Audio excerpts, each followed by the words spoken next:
basically a burden at this point, my brother said at the dinner table, loud enough for everyone to hear. When's the wedding again? Oh, right, never. My mother laughed. My father kept eating. And I sat there holding a fork over a plate I'd paid for, in a house I'd helped keep from foreclosure, thinking, okay. My name is Petra. Wait, no. Let me start over the right way. My name is Ivy Caldwell. I'm 31 years old. I work in healthcare administration, which means I spend my days making sure other people's paperwork doesn't ruin their lives. I'm good at it. Quietly, relentlessly, good at it. My brother's name is Seth. He's 28. He's charming in the way that boys who've never been told no tend to be: loud, magnetic, certain that the room exists for him. He sells fitness supplements through a multi-level thing he still calls a business opportunity when he talks to relatives who don't know better. He lives 40 minutes from my parents, in an apartment he can technically afford only because his name is the second one on a lease I co-signed 3 years ago when he just needed a foot in the door. I know. That dinner was a Saturday in October. My parents had driven in from Dayton, Ohio for what my mother called a family check-in, which was her way of scheduling occasions without asking if anyone was free. I'd taken a half day from work. I'd stopped at Kroger on the way and bought the salmon and the asparagus and the sourdough loaf because my mother mentioned wanting a nice meal and I didn't think twice about it. That's the thing. I never thought twice.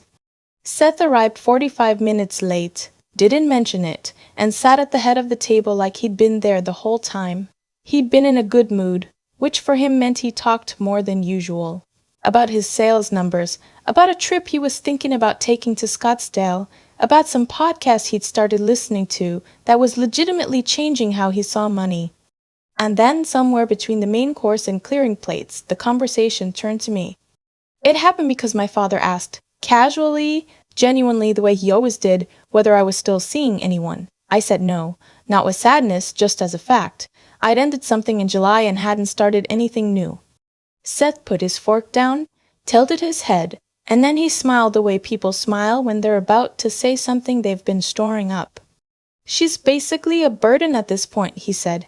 No husband, no kids. I mean, what is she even building toward? When's the wedding? Oh, right, never. He laughed like he'd said something clever. My mother laughed because Seth was laughing. My father offered a small smile and reached for his water glass. I looked at my plate. Something in my chest didn't shatter, didn't ignite. It went very, very still. I said nothing. I picked up my fork. I finished my salmon.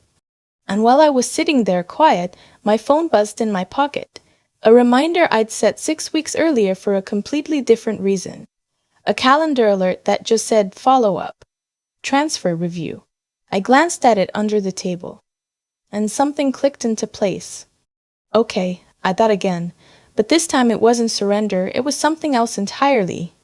Here's what they knew about me. I was reliable. I answered calls quickly. I didn't make scenes. If something needed to be handled, I handled it. That was just Ivy. That was just how she was.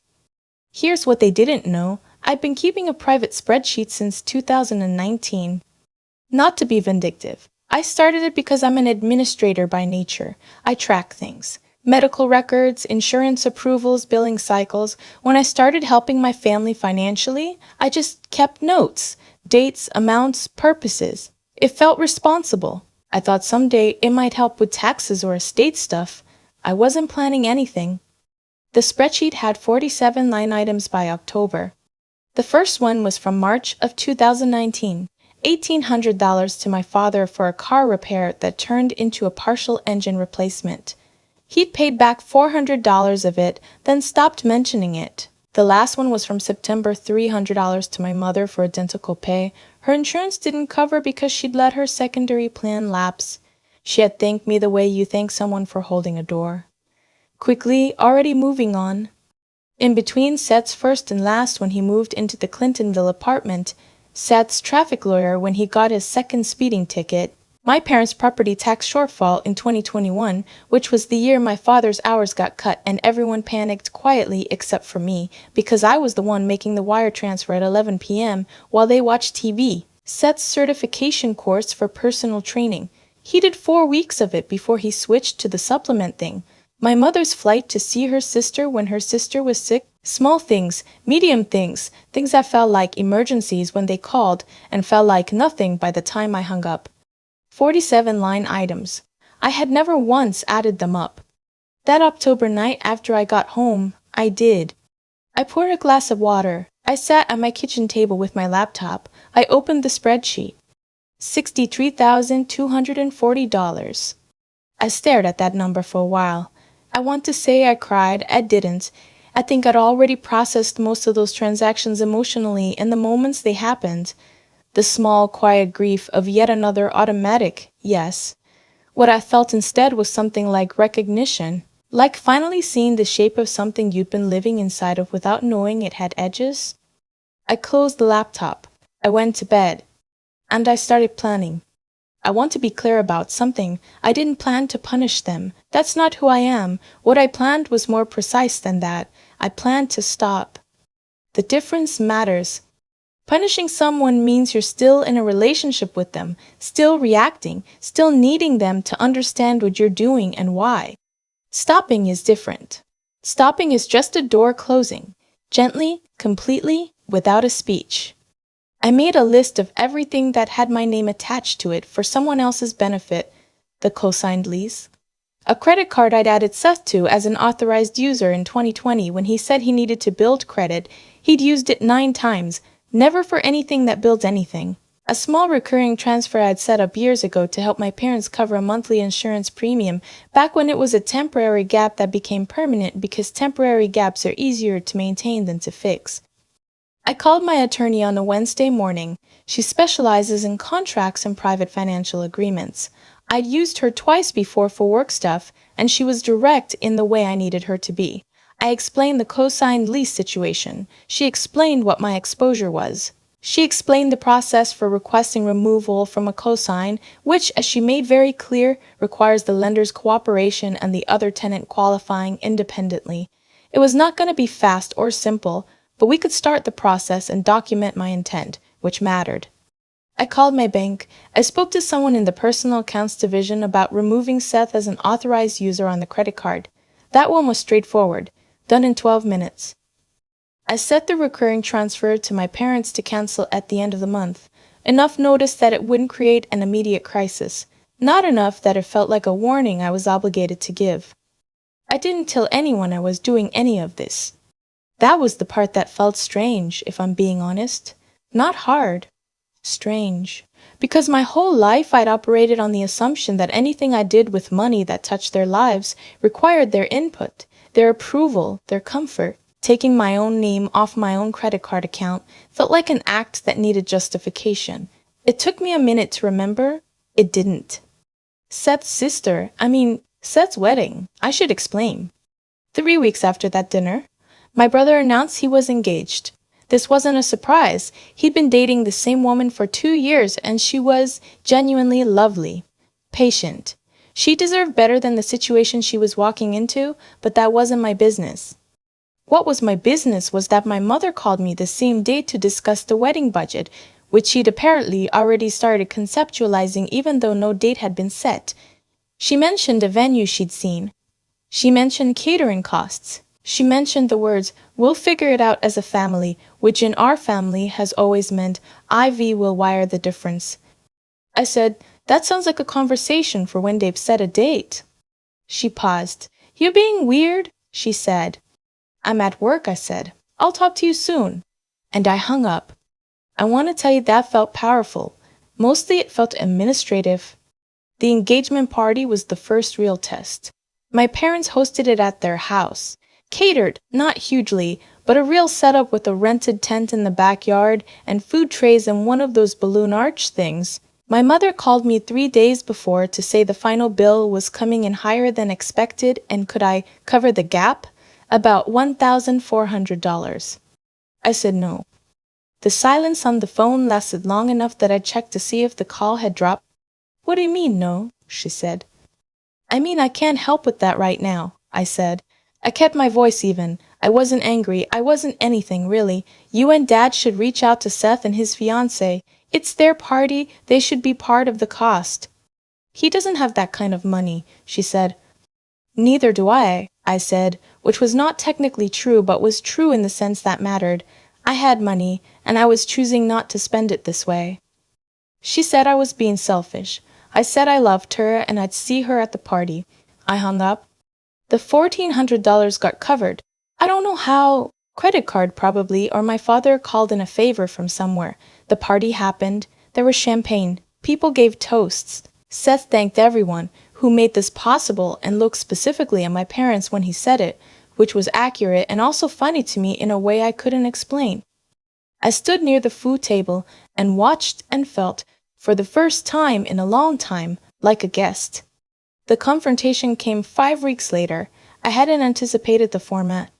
My mother organized a family lunch, just us four, at the Italian place in Dublin they'd been going to since I was in high school, neutral territory, theoretically. She texted me the details with a note that said, "We need to talk as a family, please come." Something about the phrasing made me bring my phone, fully charged, with several documents pre-loaded in my email. I ordered the chicken piccata. I waited. My father got to it after the bread arrived. He cleared his throat and said, "We've been talking, and we're concerned about your attitude lately." "My attitude?" I said. "You've been distant," my mother said. "You didn't help with the party. You've been short on the phone." She folded her hands.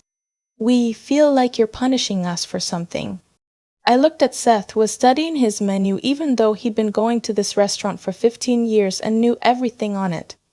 "Seth said something at dinner last month," I said, "about me being a burden." You both laughed. "He was joking," my mother said immediately. "You're too sensitive." "He wasn't joking," I said, "but that's not actually what I want to talk about." I set my water glass down. "I want to talk about $63,000. The breadbasket stayed untouched after that.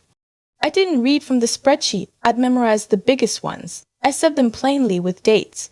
The engine repair, the property tax, the lease, the credit card Seth had used for $4,200 worth of charges over 18 months. The dental copay, which felt almost embarrassing to include, but I included it because it was real. My mother said, "We never asked you to keep score." "I wasn't keeping score," I said. "I was keeping records. There's a difference." My father said, "You're making us sound like criminals." "I'm making you sound like people who accepted a lot of help and didn't think about what it cost," I said. Seth put his menu down. "You could have said no," he said. "I know," I said. "I should have. I'm saying it now." Seth's face changed then, not into anger, into something more uncomfortable.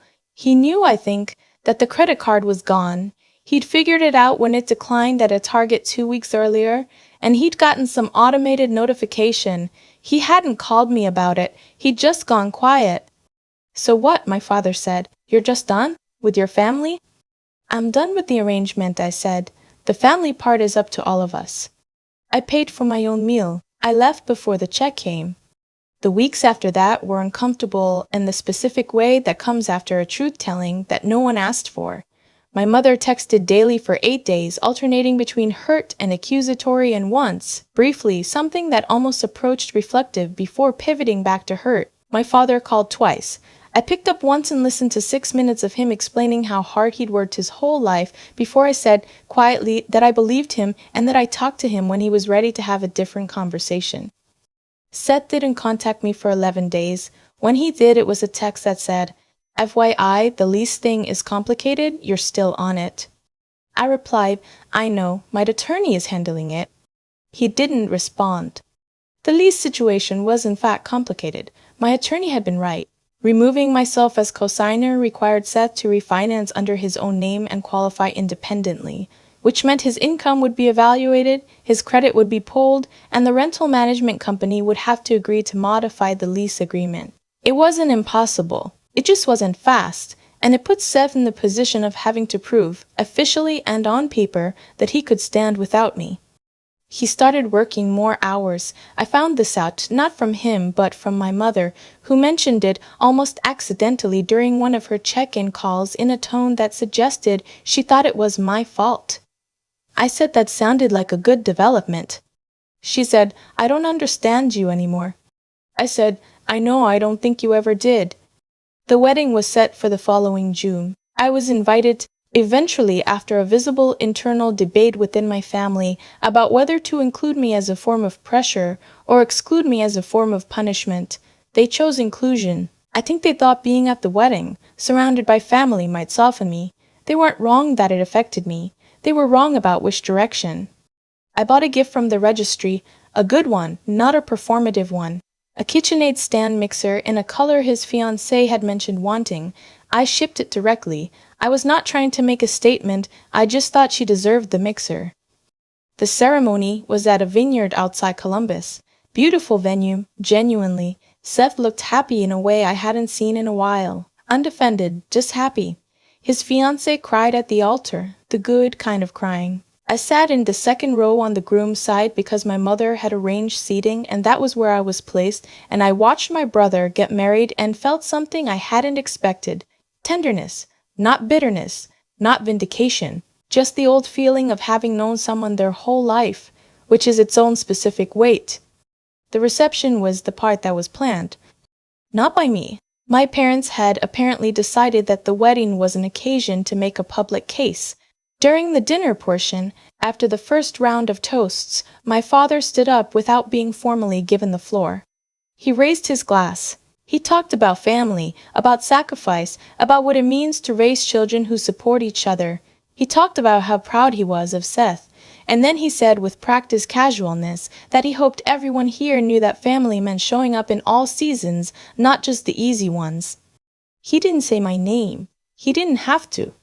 Heads turned. I felt it before I saw it, the gentle redirect of attention, the social pressure of a room full of people who knew something was being communicated and weren't sure what. My mother was watching me from across the table. I reached into my bag.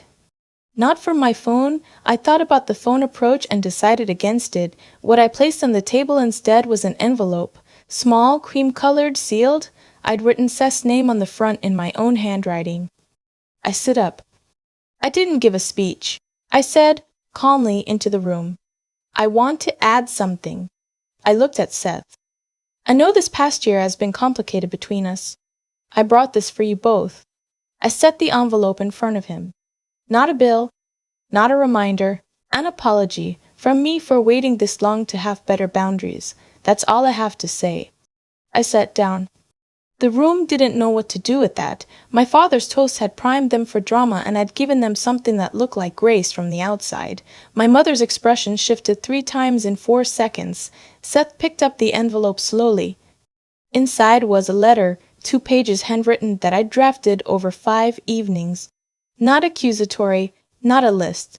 Just honest. What the years had cost me, what I wished I'd said earlier, what I genuinely hoped for his marriage. And one concrete thing, I'd formally removed my name from the lease refinancing process. His new income documentation had been approved by the rental company the week before.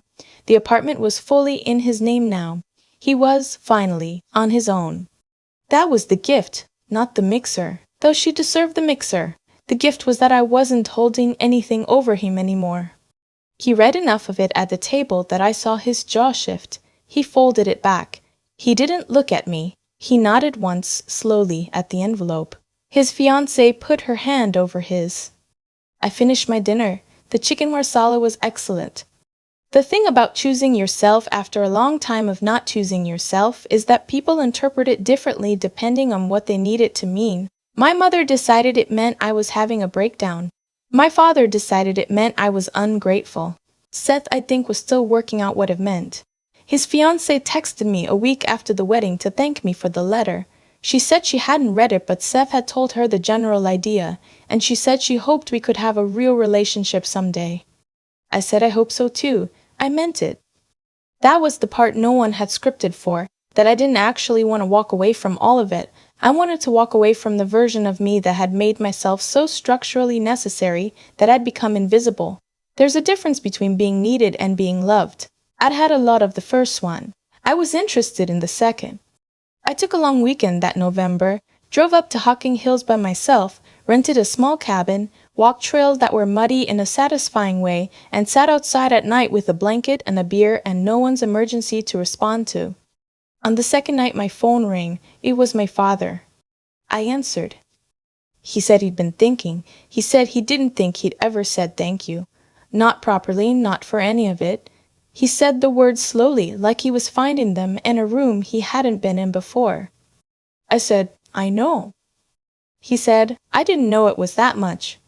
I didn't either, I said, not until I added it up. Silence on the line. Then, what do you need from me? It was the right question, maybe the first time he'd ever asked it instead of assuming. I need you to stop counting on me to catch everything, I said. I need you to figure things out sometimes. And I need you to tell Seth to stop calling me his safety net at family dinners. It's not funny. He laughed, small, rueful. Okay, he said.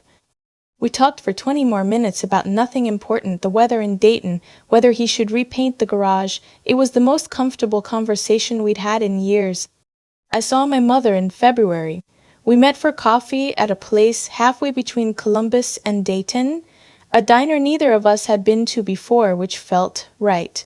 She looked tired, and the way people look when they've been holding a position for a while, and it started to cost them.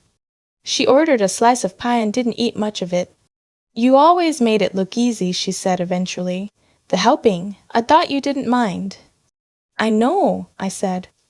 I should have asked, she said. Yes, I said, you should have. She stirred her coffee. Are we okay? We're working on it, I said. She nodded like that was fair. Then she said, almost to herself, I don't know where we went wrong with expectations. You went wrong when you stopped seeing me as someone who had them, I said. Not unkindly, as plainly as I could. She looked at me for a long moment. Then she flagged down the waitress and ordered me a slice of pie too, even though I hadn't asked for any. It was a small thing, it was the smallest thing, but it was hers, and she did it without being asked, and I ate the whole slice. What I know now that I didn't know 2 years ago, there's a version of being reliable that is actually just being afraid. Afraid that if you say no, the structure collapses and somehow that will be your fault. Afraid that love is conditional and the condition is how much you produce. Afraid, most honestly, that if you stop being useful, you'll have to find out who you are when you're just a person in a room. I was not useless. I was very expensive, and I let myself be spent without anyone asking permission, including myself. The spreadsheet is still on my laptop. I haven't opened it since October. I don't think I need to. The number is what it is, and none of it is coming back, and I've made a kind of peace with that, which isn't forgiveness exactly, but is something solid enough to stand on. I booked a trip to Portugal in the spring, Lisbon first, then the Algarve. I used money I'd saved specifically for myself over the past year, money that had nowhere else to go because I'd stopped sending it everywhere else first. The night before my flight, I sat at my kitchen table with a glass of wine and no alerts to check and nothing overdue and no one expecting a transfer in the morning. It was quiet. I let it be. I keep thinking about that Saturday in October, the salmon I bought, the sourdough, the way my mother laughed and reached for her wine like nothing had happened, because for her, nothing had. That was the part that took me the longest to sit with. Not that they hurt me, but that they didn't know they were doing it. They'd stopped seeing me clearly so long ago that cruelty looked, from where they stood, like a joke. What I did after that dinner wasn't brave. I want to be honest about that.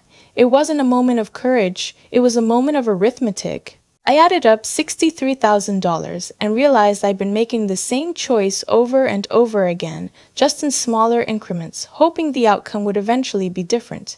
It wasn't. That's not a character flaw in them or in me. It's just what happens when you confuse obligation with love and never stop to check whether the equation still holds. I thought a lot about what it actually takes to do what I did. Not the logistics, the attorney, the bank call, the 12 minutes it took to remove Seth as an authorized user. That part was easy once I decided. What's harder is the thing that has to happen before the decision. You have to be honest with yourself about what's been true for a long time. That requires something I didn't learn in school and nobody in my family ever modeled for me. It requires looking at your own life without the filter of what you wish it was. That kind of clarity isn't comfortable, but it's the only thing that's ever actually changed anything for me. And then there's the staying part. Deciding once is one thing. Holding the line when your mother calls 8 days in a row, when your father sounds smaller on the phone than you've ever heard him. That takes something different. It takes knowing why you did it clearly enough that guilt can't rewrite the story. I had the spreadsheet, I had the dates, I had 47 line items that told me this wasn't a bad month or a misunderstanding, it was a pattern. Patterns don't change because you feel bad about noticing them. What I didn't expect was Seth at the wedding, reading that letter with his jaw tight and his new wife's hand over his. I didn't expect my father calling from Dayton to ask, for the first time in my memory, what I needed. I didn't expect my mother ordering me pie without being asked, and that feeling like more than most of what came before it. The people who take the most from you are not always your enemies. Sometimes they're just people who never had to learn how to give because you were always already there. That's not an excuse, but it is a reason, and knowing the reason helped me stay in the room with them without losing myself in it again. I'm not the emergency fund anymore. I'm just Ivy. It turns out that's more than enough.